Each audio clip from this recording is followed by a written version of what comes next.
यह हवेली राजा महाराजा के समय में बनाई हुई थी, लेकिन पिछले 18 सालों से इस हवेली में आज तक कोई भी रहने के लिए नहीं आया है। इच्छा होने पर भी इस हवेली में कोई भी नहीं रह पा रहा था, क्योंकि लोगों का कहना थी कि इस हवेली में भूत प्रेत का साया है।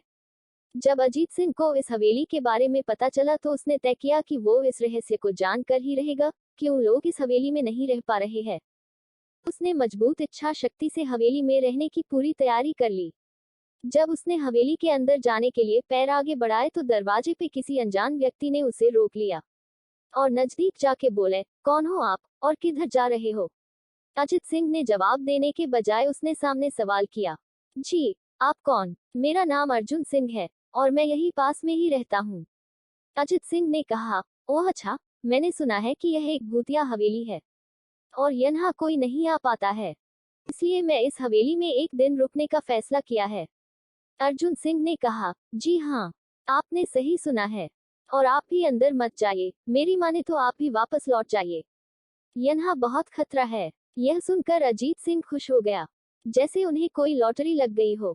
अर्जुन ने उसकी खुशी को देखकर बोला, आप क्यों खुश हो रहे हो? आपको तो भूत का नाम सुनकर डर लगना चाहिए। शायद आपको पता नहीं होगा कि मैं भूत प्रेत में काफी दिलचस्पी रखता हूँ। अगर इस हवेली में भूत है तो मैं अंदर जरूर जाऊंगा और सारी सच्चाई का पता भी लगाऊंगा।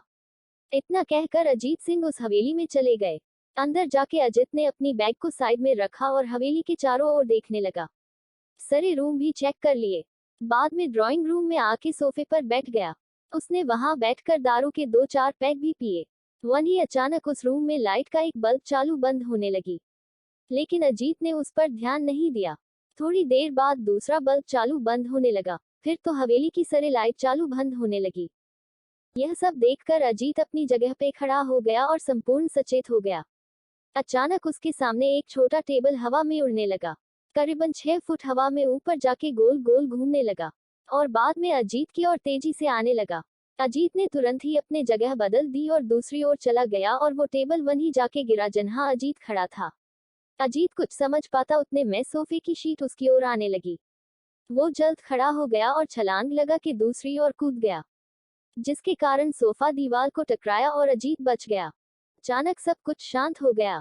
अजीत ने चारों ओर सतर्कता से देखा और बड़ी आवाज में बोला, तुम जो भी हो सामने आकर के बात करो। वहीं एक बड़ी परछाई उसके सामने आई। अजीत ने उस परछाई को देखकर बोला, कौन हो तुम और क्यों मुझे मारना चाहते हो? परछाई, तुम्हारी भूल के कारण। अजीत, मेरी भूल? मैंने कौन सी भूल की? परछाई, इस हवेली में आने की भूल। मैं किसी को भी इस हवेली में खुश नहीं देख सकता। अजीत, लेकिन क्यों? वो परछाई ने जवाब दिया, आज से 18 साल पहले इस हवेली के मालिक ने मुझे यहीं पे ही मार डाला था। मेरी कोई गलती भी नहीं थी। इस कारण की वजह से मेरी आत्मा इस हवेली में भटकती रहती है। मैं किसी को भी इस हवेली में नहीं रहने दूंगा, क्योंकि इस हवेली में मेरा खून हुआ था। इस हवेली में जो भी रहने के लिए आएगा उसकी मौत होगी।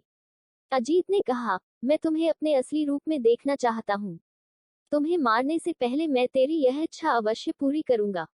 और उस परछे ने एक भयानक दरमियाना रूप ले लिया। उसका उसका चेहरा इतना भयानक था कि अजीत भी एक क्षण के लिए डर गया था, लेकिन दूसरी ही क्षण में उसने अपने आप पर काबू पा लिया। बाद में इसने अपनी जेब में से सफेद पाउडर निकाला और उस भूत के पर फेंक दिया। भूत के पर पाउडर पड़ते ही वो जलने लग गया। बड़ी बड़ी ज्वाला उठने लगी। वो बहुत जोर जोर से चिल्लाने लगा और बाद में पूरी तरह से जल गया। उसके बाद अजीत ने चैन से सांस लिया और वहीं पर सो गया। Horror story book.